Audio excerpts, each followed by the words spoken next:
Okay, hello everyone. Welcome to CANactions School Talk, online talk. We are Collective Home Office. I'm Ching in Boston. I'm Mary in Berlin. And I'm Maya from Montreal.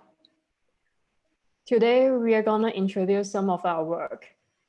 There will be possibility for questions at the end of our talk. So please type any questions and comments you have on the Facebook broadcast. We formed our practice in 2016 while we were students at MIT. We traveled together studying architecture of everyday life in different contexts around the world. In Japan with the flexible tatami units. In Hong Kong with tight pencil towers. In Kigali with self-built homes along the hillsides. In New England with the shaker communities and the custom craft furniture. And in Moscow with its experimental Soviet ways of collectivity. And through all this shared experience, we designed a working process that allows us to be the test subjects for the architectural propositions that we make. So our interests fundamentally rest on the definition of the three words that are the name of our practice: collective, home, and office. In our practice, we're always questioning these three words and how they're historically underwritten by the governing entities that shape how we live, work, and care for one another. But in the recent decades, collectivity has become kind of default because of the housing crisis that is happening in every major city. Collectives have also become a marketing tactic that companies like WeWork and WeLive are using to capitalize on the social estrangement that is kind of widespread today. Under this regime, citizens are kind of reorganized into consumers who are defined by brand loyalty and terms of service. So long before this virus, virtual platforms were gaining dominance. And now they're almost the only common link that connects us. I think that we're going to start to see on a large scale the effects of mediated collectivity and how the companies who mediate it use this responsibility. So this is a moment when the collective is being rewired, but by whom and for what ends remains a question. So we're going to share with you a few projects that we developed while we were at MIT. And these projects focus on these kinds of obligations that big tech corporations have for addressing the housing crisis, the social estrangement, and eventually the kind of imminent threat of technological unemployment. So with our projects, we explore the care infrastructures. And in our talk, we're going to focus on this idea of that our cities require care infrastructure on an architectural and urban scale, but also focus on our own infrastructure of care, which is our architectural practice. We're interested in the impacts of big tech, the way that they've deeply altered our domesticity and our housing. And this kind of happening at the same time with a gradual but steady trend of the privatization of housing risk that's happening in the US. Big tech is definitely political. I mean, one of the first meetings that Trump had as he entered the Oval Office was with the CEOs of tech corporations, which was a subtextual affirmation of this conquering of the public sphere by private interests. One company at this table on that day was Amazon, a tech monopolizing agent whose extensive supply chain networks delivers everything that we need in our home, from the toilet seat to the internet. So more than a third of the internet is owned and hosted by Amazon Web Services. It brings us domestic pleasures that we kind of all depend on right now, like Netflix, or travel platforms like Airbnb, but also a means of production via creative clouds, such as Adobe. It also hosts our governing structures, such as the intelligence databases of the CIA.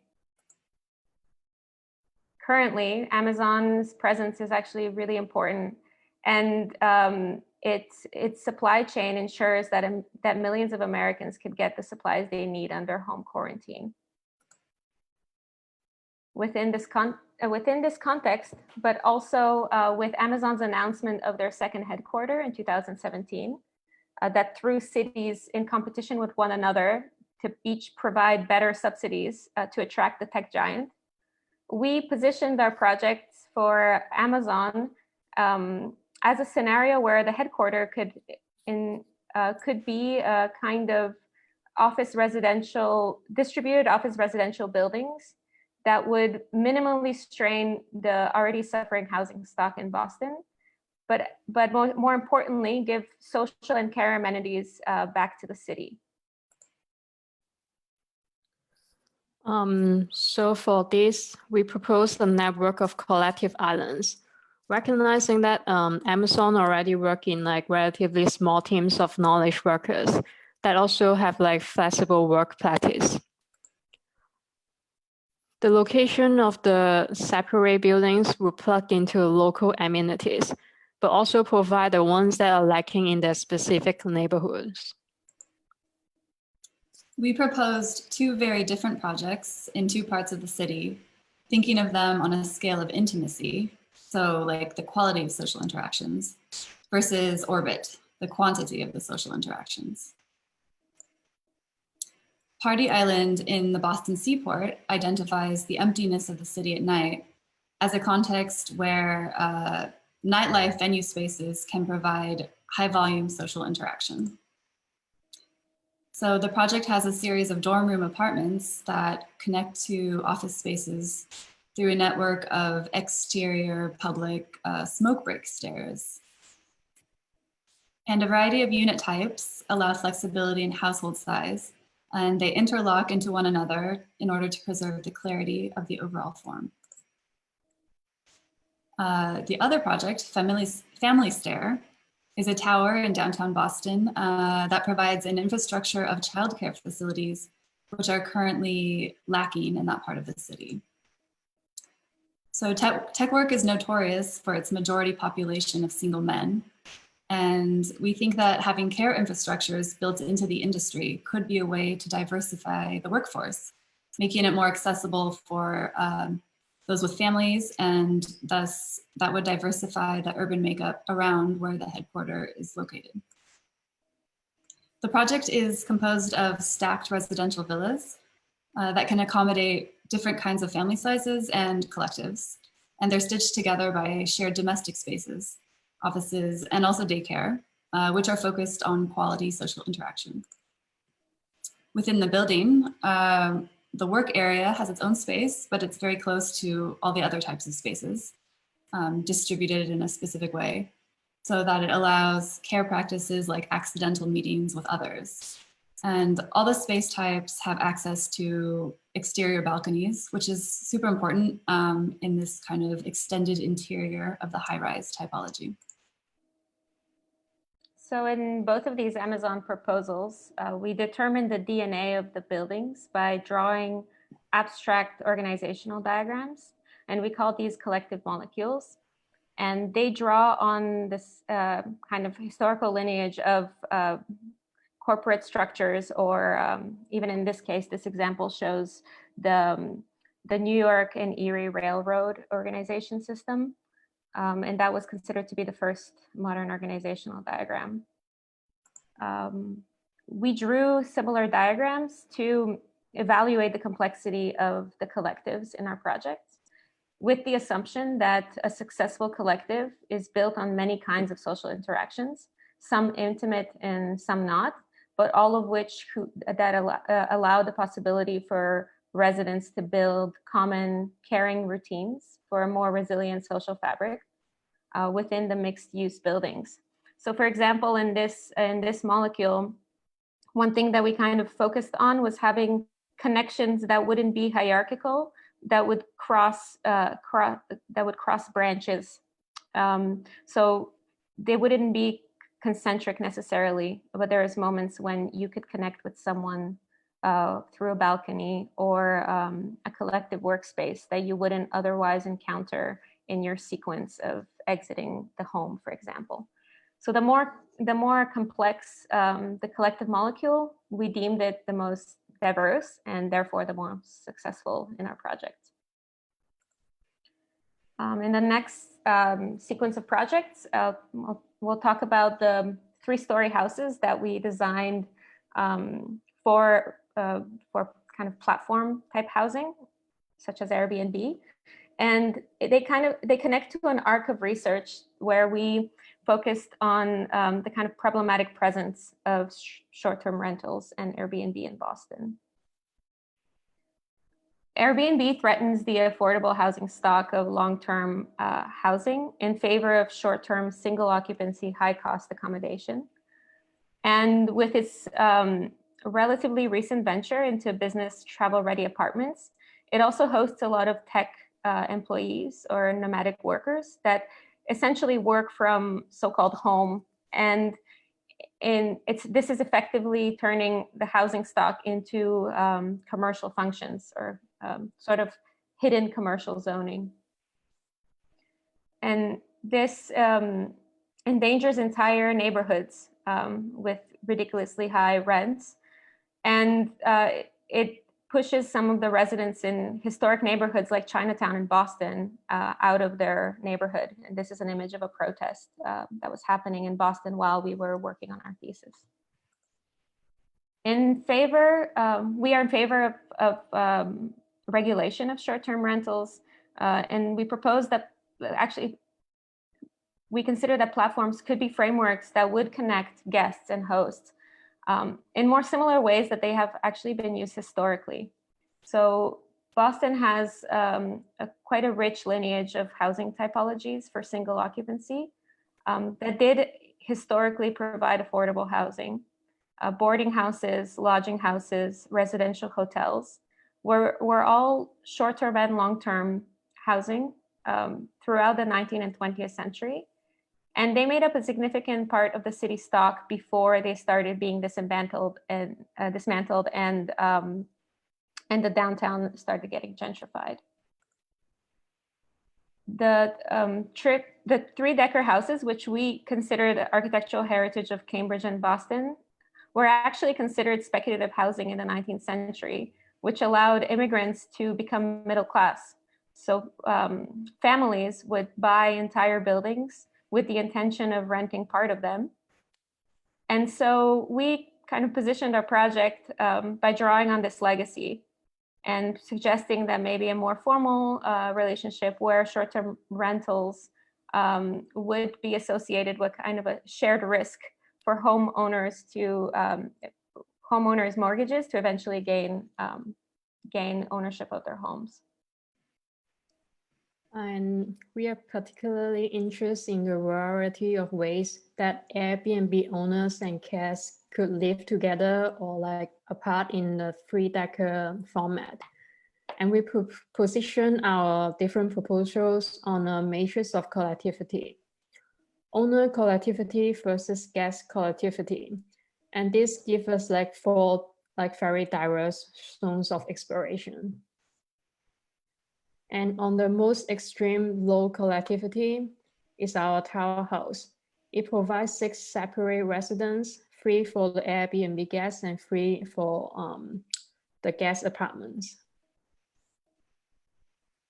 So on this, you can see we located the guests in a separate tower, and the owners will be occupying the major part of the 3-decker volume.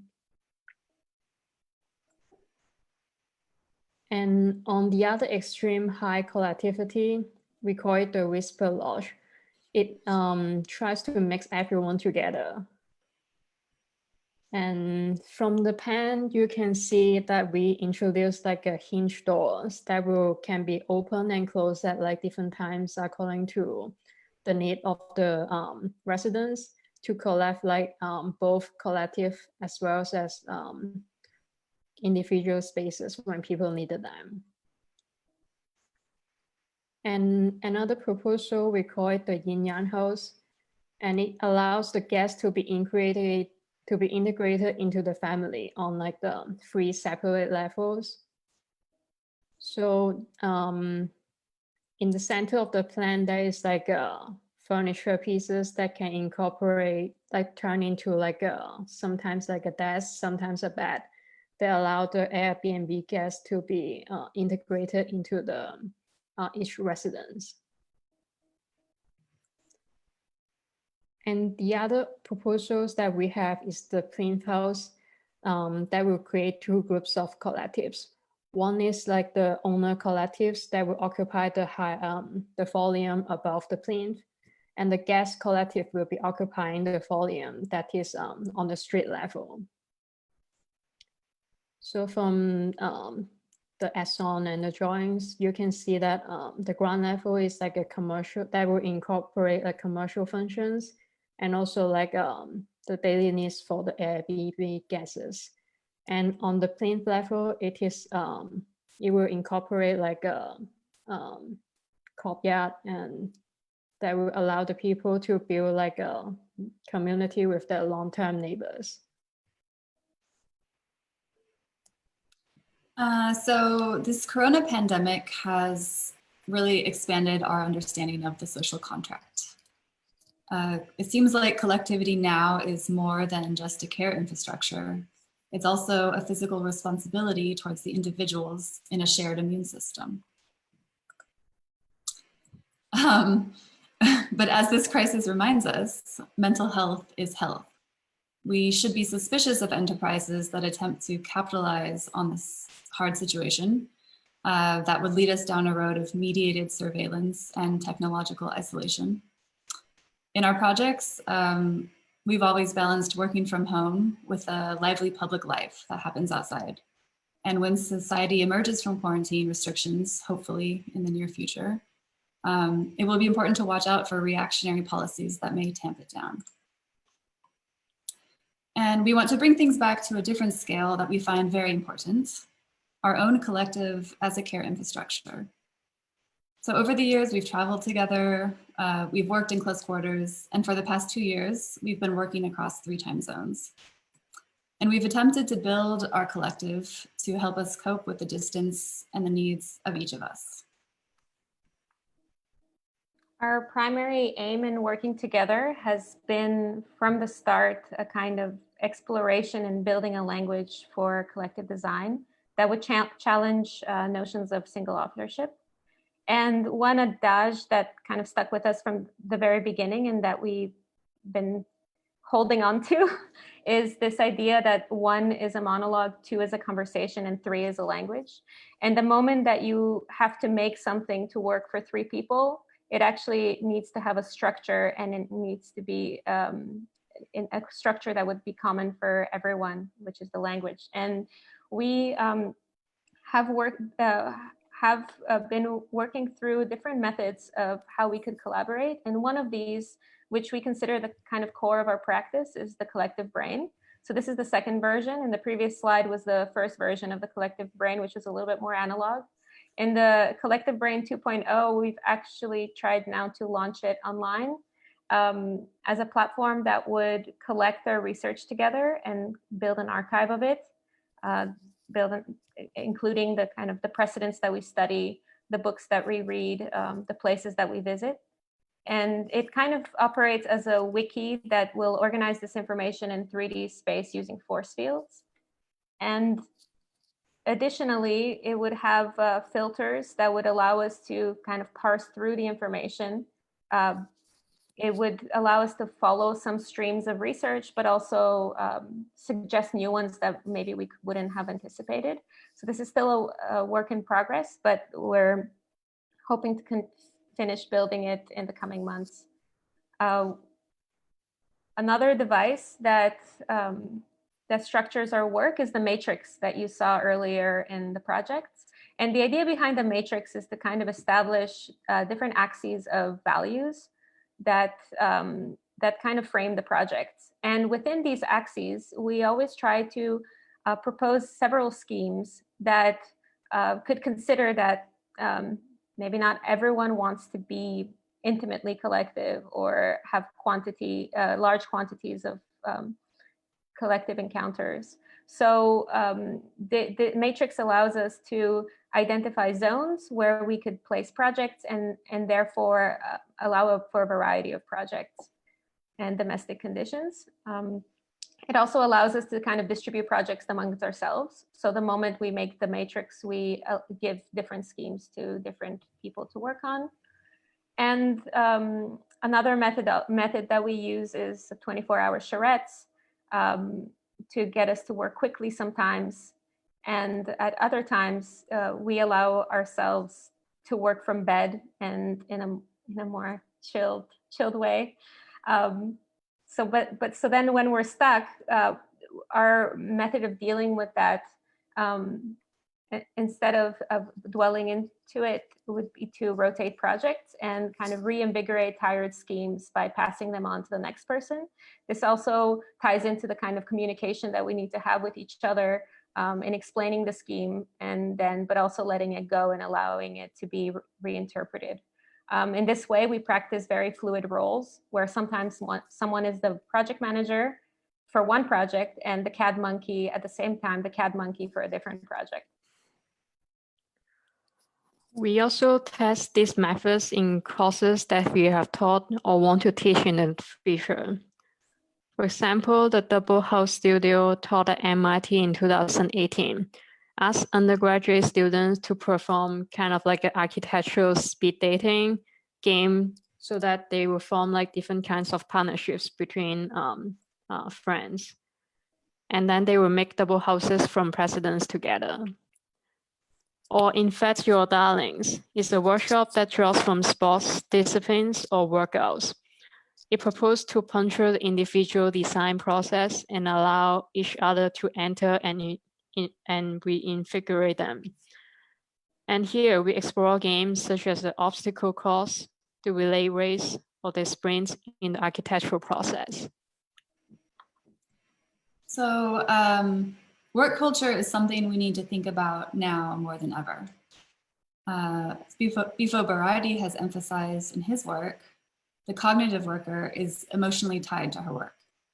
So the inverse of that suggests that work might have an emotional responsibility towards us. For us, spread out in 3 different countries, we don't have a physical office, just our homes. So the work that we bring into it has to provide some of the social fulfillment that we would get in a physical office with coworkers. We've tried to navigate this by working with care for each other on things that we care about. Our collective has been an infrastructure that gives us a shared purpose. It's been a platform for creative work that is reactive and flexible to our needs. And we tend to mix the serious with the silly, always remembering that, at least for now, we're humans and humans are not perfect, but they can be fun. Oops. So now we're gonna open up for questions. So if you have any questions, you can type them into the Facebook broadcast and we hope to be able to answer them. We already have a few questions that we're gonna read. Did you wanna read them? Yeah, maybe I can read the first questions. Mm-hmm. So it asks if I understood properly, like this CHO collective home office believes that proto-state corporations, platforms, and institutions that constitute big tech should be held responsible for their drastic impact on social and urban conditions. So could you elaborate what are the major dangers and the impact of these tech companies on our everyday living conditions in the wider spectrum of social welfare? Yeah, sure. Well, I can start. I mean, first of all, a lot of these proto-state corporations and companies that are big tech are super large in scale, and they have thousands and thousands of employees that might all be concentrated in one spot at one time. And because they are not accountable to the regulations and processes of governmental entities, they make their own rules and how they are made up. So the populations there can be very homogenous, as we've seen with cities like Seattle having a huge concentration of young single men, because these are the populations that thus far have been in the tech field for a variety of reasons. And so this becomes an urban condition where you have a huge flood of this one kind of type of human. Yeah. Well, also, yeah, in a way with our work, we kind of understand that there isn't a way that this situation is or the kind of impact that big tech has will only grow. And so with our work, what we've been interested in is how can we kind of have double agency in the way that we interact with big tech, in the sense that we've focused primarily on building collectives, like resilient social fabric in a sense, and hoping that this kind of infrastructure would allow us to kind of deal with the situation and to eventually rebel against it if that's the case. So in a situation where all of our interactions are kind of mediated, it becomes it becomes a bigger question that we haven't yet, and this is something that we've been thinking a lot in this current context. Yeah.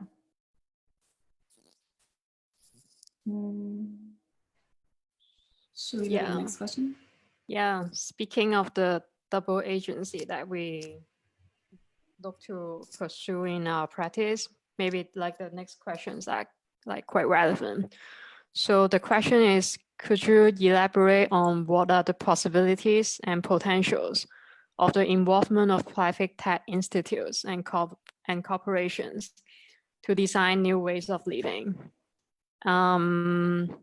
And also like these next questions, like how could you imagine new housing ownership models to exist in order to avoid unregulated transactions in speculative real estate market?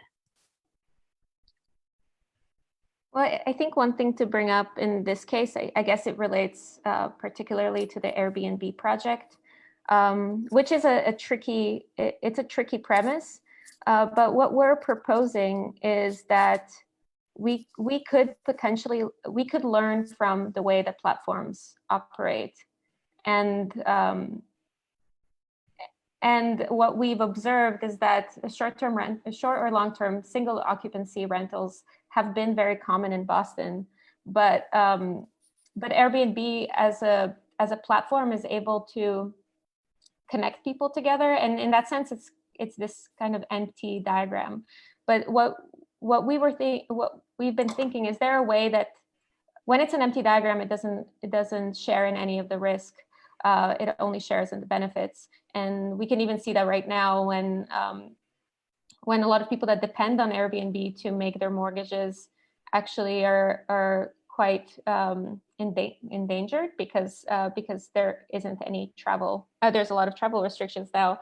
So thinking about how such platforms we could either learn from and use in more regulated ways, or how they could share in the risk potentially. Yeah, and also maybe the work that they've already done on optimizing logistics. I mean, you've seen already that like Amazon has its own affordable housing thing. A lot of companies have, like Muji has a little affordable house, different things like this. I think we're going to definitely be seeing more of this as well.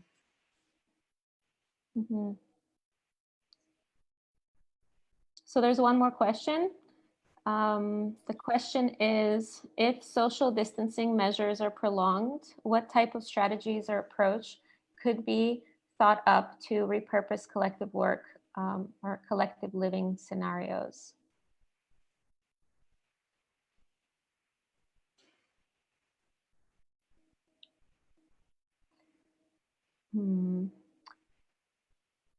So I guess when we introduced the way that we work, we were actually kind of, drawing on this, because we, in many ways, we have been social distanced, even if in our in our lives we do supplement, like we said, with other kind of social encounters. But for us, kind of figuring out a structure of how to collaborate online, and I'm sure that this is quite wide among many practices that are across time zones.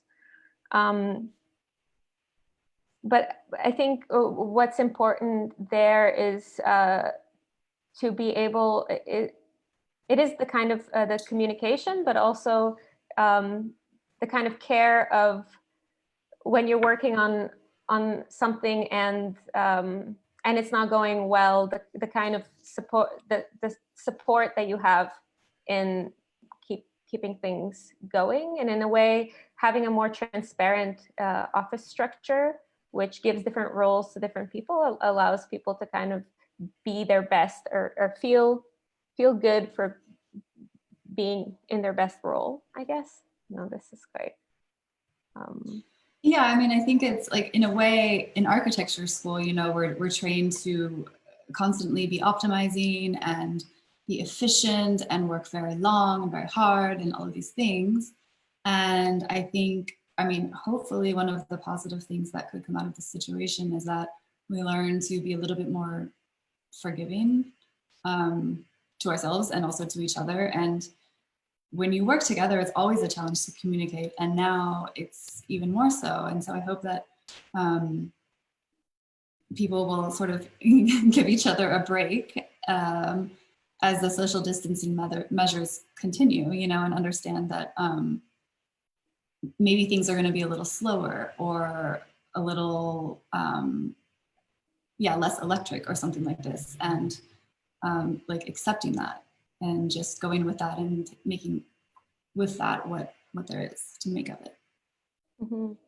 Less of this turbo capitalism, perhaps.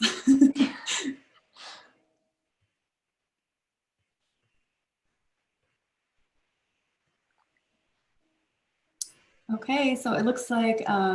Wait, there's one more question. Oh, there is? Yeah.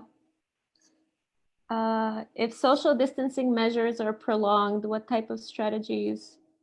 Oh, wait, no, sorry. I think we just did this one. Did this. Sorry. Oh, thank you. Thank you so much. Thank you, everyone. Ciao. Ciao. Bye.